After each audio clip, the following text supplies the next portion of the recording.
Hello everyone, welcome to my YouTube channel. तो आज हम लोग पढ़ने वाले हैं टू पोर्ट नेटवर्क का Z पैरामीटर। तो Z पैरामीटर स्टार्ट करने से पहले हम लोग समझ लेते हैं कि एक्चुअली ये टू पोर्ट नेटवर्क क्या होता है, वन पोर्ट नेटवर्क क्या होता है। तो मैं यहाँ पे पहला एक वन पोर्ट नेटवर्क की बात करूँगा।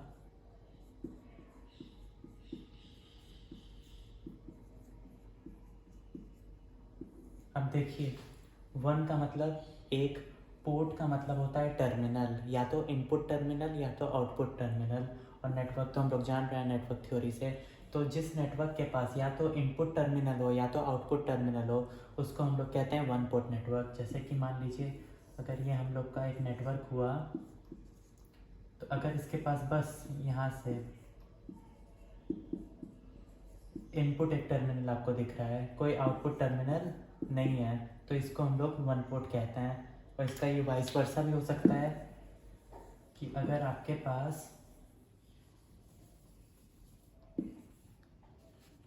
केवल आउटपुट टर्मिनल हो और इनपुट में कुछ नहीं हो, तो बस आउटपुट टर्मिनल हो, तो इसको हम लोग कहेंगे वन पोर्ट नेटवर्क। और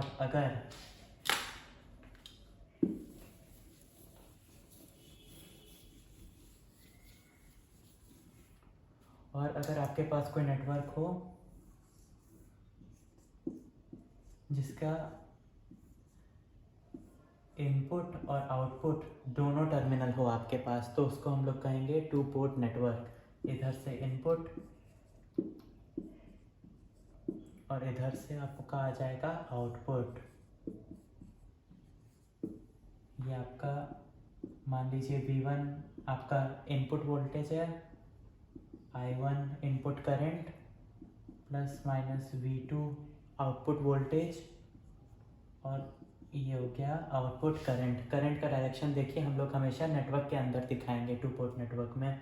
I2 नेटवर्क के अंदर आ रहा है, I1 नेटवर्क के अंदर आ रहा है, ठीक है। तो अब बात आई टू पोर्ट नेटवर्क के पैरामीटर्स के, कितने पैरामीटर होते हैं और कौन कौन से पैरामीटर होते हैं।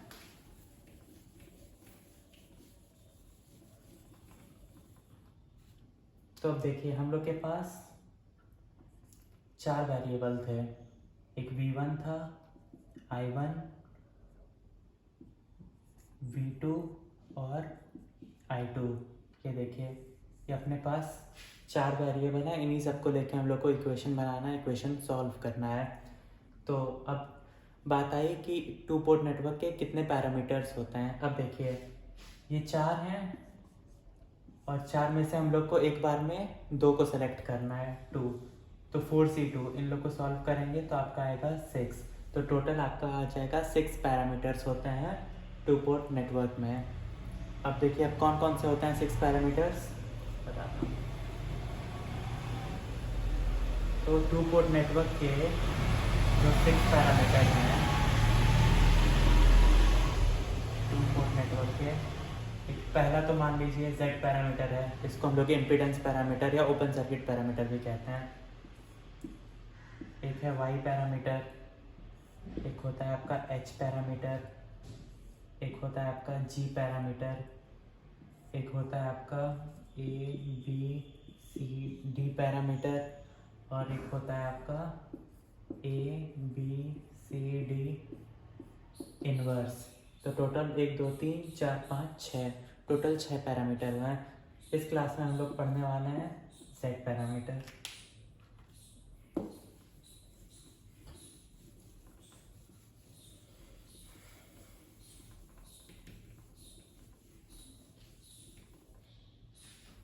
अब देखिए, हम लोग स्टार्ट करेंगे Z पैरामीटर की। अब Z पैरामीटर क्या होता है? ये इम्पिडेंस पैरामीटर होता है। अगर हम लोग को किसी भी नेटवर्क के इम्पिडेंस के बारे में हम लोग को जानना है तो हम लोग यूज़ करते हैं Z पैरामीटर। तो इसको हम लोग लिखते कैसे हैं, इसका इक्वेशन कैसा होता है? V1 is equal to Z11 I1 plus Z12 I2, V2 is equal to Z21 I1 plus Z22 I2। ये होता है Z पैरामीटर का स्टैंडर्ड इक्वेशन। अगर हम लोग इसको मैट्रिक्स फॉर्म में लिखें तो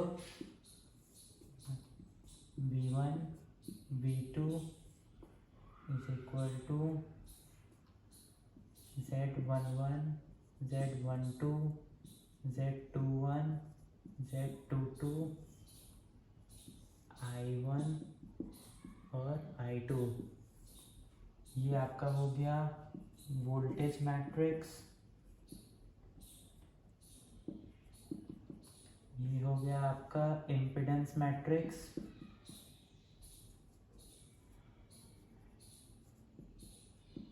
और Z matrix, Z parameter matrix.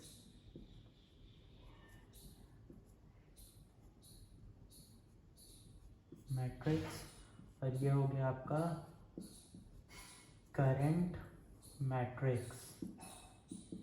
तो इस तरीके से हम लोग रिप्रेजेंट करेंगे जेड पैरामीटर को। अब देखिए, और हम लोग को किसी भी नेटवर्क में जेड पैरामीटर निकालने आना चाहिए। तो हम लोग एक बेसिक से एग्जांपल अभी लेंगे, देखते हैं, और उसमें देखते हैं कि हम लोग जेड पैरामीटर को कैसे फाइंड कर सकते हैं।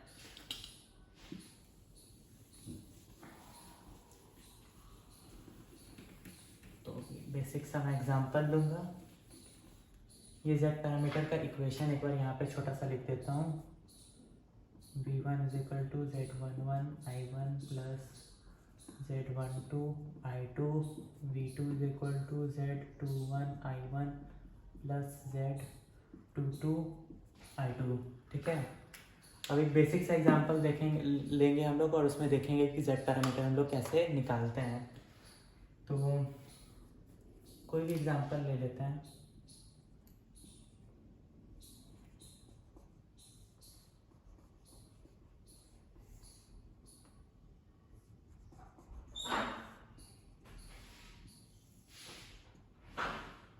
मान लीजिए 1 ओम, 2 ओम, 3 ओम।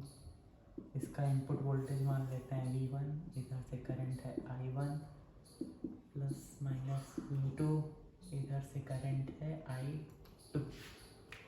तो फिर हम लोग को इस नेटवर्क का हम लोग को जेड पैरामीटर निकालना है। जेड पैरामीटर का मतलब ये है कि कोई भी नेटवर्क है, हम लोग उसमें कोई भी नेटवर्क थ्योरी का हम लोग कोई भी थ्योरम लगाएंगे, KVL लगाएंगे या KCL लगाएंगे, और अल्टीमेटली हम लोग को इस फॉर्म में इक्वेशन आनी चाहिए, जिसका सब्जेक्ट होगा V1 V2, और राइट हैंड साइड में हम लोग का I1 I2 I3 I4 रहेगा। तो वही चीज़ हम लोग यहाँ करेंगे।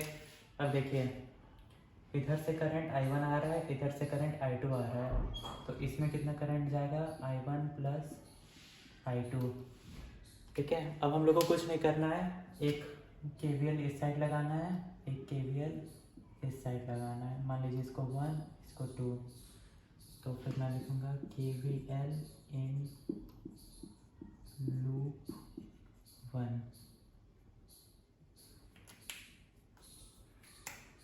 Minus V1 plus I1 into 1 ohm plus I1 plus I2 into 2 ohm is equal to 0।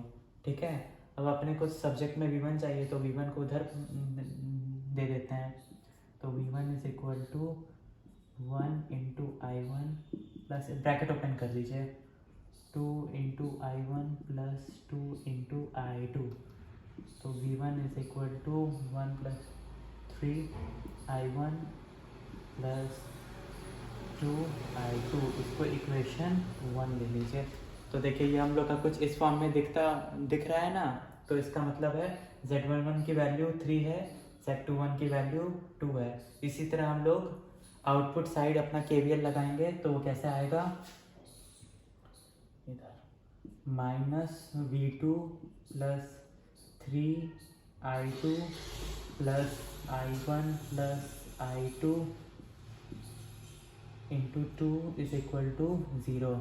V2 को सब्जेक्ट बनाना है, V2 को उधर फेंक देंगे, तो V2 is equal to 2 I1, bracket खोल देंगे, तो 3 प्लस 2 5 I2। तो ये आपका हो जाएगा इक्वेशन नंबर 2।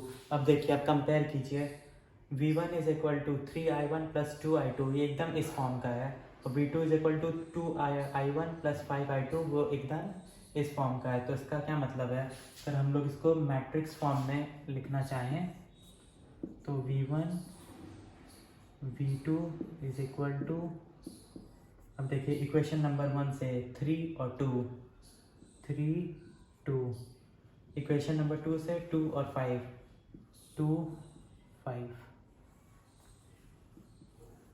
I1 I2, ये देखिए ये अपना आ गया Z पैरामीटर मैट्रिक्स। अब देखिए आपको एक शॉर्ट ट्रिक बताता हूँ। तो जब भी आपको कुछ इस टाइप का टी नेटवर्क दिया गया हो और आपसे बोला जाए कि Z पैरामीटर लिखना है, हाँ जी, जब आपको ऐसा टी नेटवर्क दिया गया हो तो आप डायरेक्टली उसको देख के Z पैरामीटर बता सकते हैं। एक शॉर्ट ट्रिक है, कुछ नहीं करना है आपको, आपको इनपुट साइड देखना है। 1 1 के साथ कॉमन में क्या है 2, 1 + 2 3, 3 पहले में भर दीजिए। और ये देखिए ये आपका हमेशा सेम होगा, तो वो जो बीच में एलिमेंट लगा हो वो आप उसको भर दीजिए।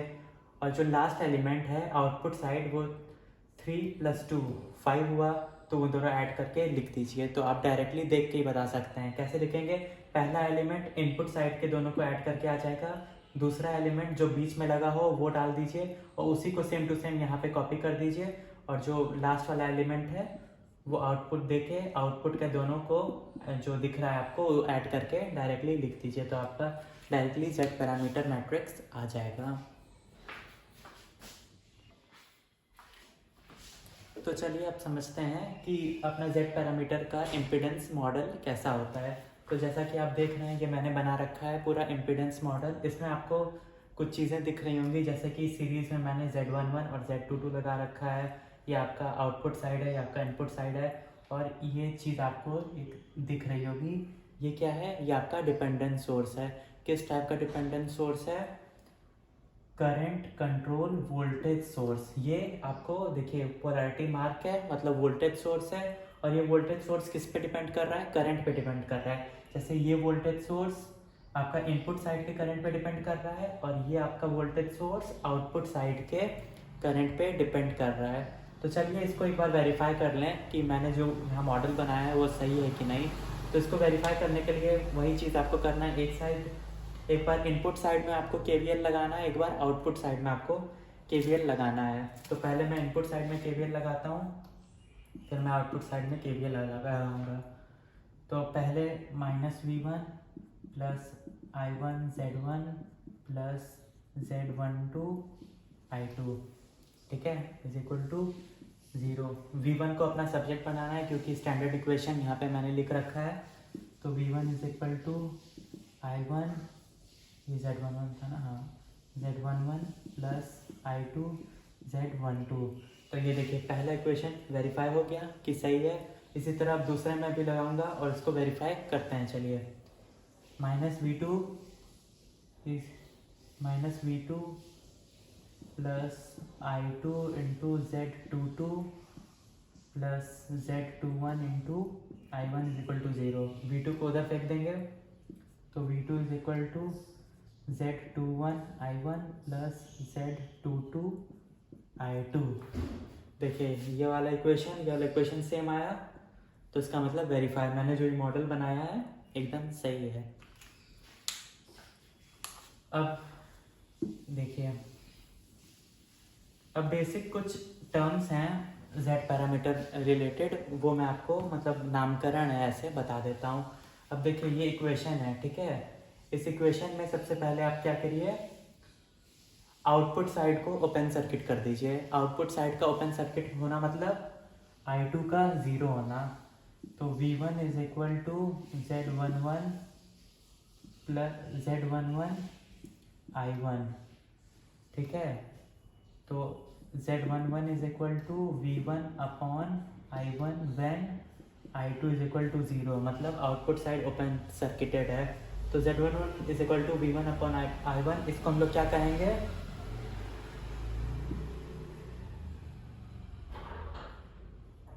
इसको हम लोग कहेंगे ड्राइविंग पॉइंट इनपुट इम्पीडेंस। इसको हम लोग कहेंगे ड्राइविंग पॉइंट इनपुट इम्पिडेंस। जब हम लोग का आउटपुट ओपन सर्किटेड रहेगा तो V1/I1 के रेशियो को Z11 के बराबर होगा, उसको हम लोग कहेंगे ड्राइविंग पॉइंट इनपुट इम्पिडेंस। अब देखिए आउटपुट अपना ओपन सर्किटेड है, I2 0 है, तो इस तरीके से हम लोग Z2 की वैल्यू Z21 की भी वैल्यू निकाल सकते हैं। तो Z21 is equal to V2/I1 when I2, यहाँ पे भी I2 इज इक्वल टू 0। ठीक है, अब इसका हम लोग नामकरण करेंगे। इसका नामकरण होगा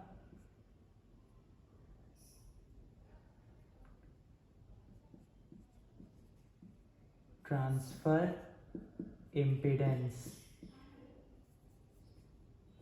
यहाँ पे इनपुट होगा, यहाँ इनपुट साइड का ट्रांसफर इम्पीडेंस। अब देखिए हम लोग बार बार आउटपुट को ओपन सर्किट कर रहे हैं, तो हम लोग इनपुट को भी तो ओपन सर्किट कर सकते हैं।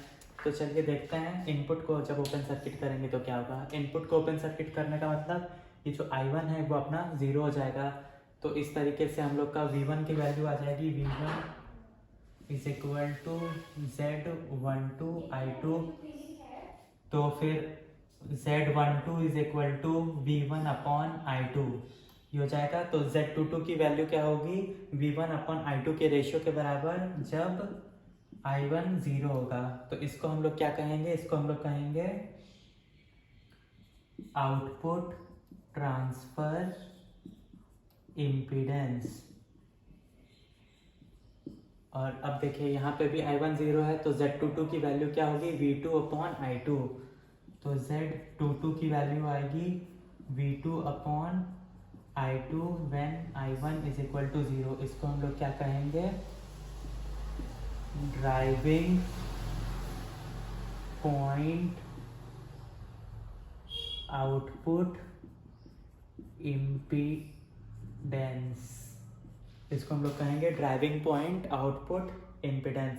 तो देखिए अब हम लोग का सारा हम लोग Z पैरामीटर का वैल्यू निकाल लिए हैं। Z11 is equal to V1/I1 जब I2 is equal to 0, Z22 is equal to V2/I1 when I2 is equal to 0, Z12 is equal to V1/I2 when I1 is equal to 0 and Z22 is equal to V2/I2 when I1 is equal to 0।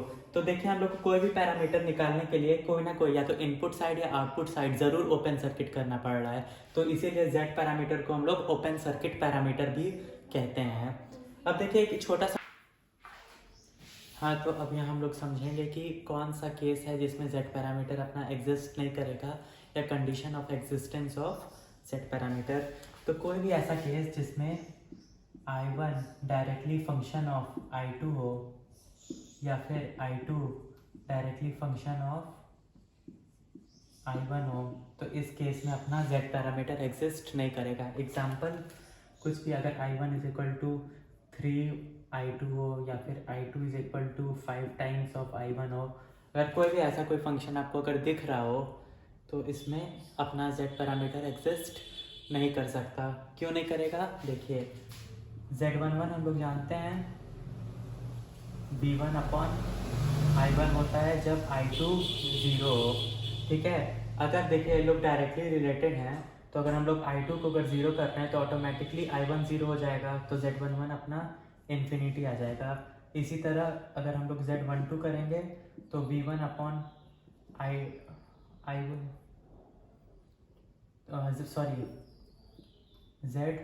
करेंगे तो V2/I1 आएगा when I2 is equal to 0। तो जब I2 0 है तो I1 भी 0 होगा, तो ये भी इनफाइनाइट आ जाएगा। सिमिलरली अगर हम लोग इनपुट को ओपन सर्किट कर दें तो Z12 बराबर हो जाएगा V1/I2, I1 इक्वल टू 0। अब जब I1 0 है तो I2 भी 0 होगा, तो ये भी इनफाइनाइट आ जाएगा। सिमिलरली Z22 अपना V2/I2, I1 इक्वल टू 0, तो जब I1 0 है तो I2 भी 0 होगा, तो ये भी इनफाइनाइट आ जाएगा। तो अपना Z मैट्रिक्स कैसा दिखेगा, इनफाइनाइट इनफाइनाइट इनफाइनाइट इनफाइनाइट। तो ऐसे Z मैट्रिक्स जिसका एलिमेंट इनफाइनाइट इनफाइनाइट सारा एलिमेंट इनफाइनाइट हो, वो हम लोग मानते नहीं है, वो एग्जिस्ट नहीं करता है, तो ये नॉन एग्जिस्टेंट हो जाता है। तो ये पूरा रीज़न है जब कौन सा केस होता है जिसमें Z पैरामीटर अपना एग्जिस्ट नहीं कर सकता है।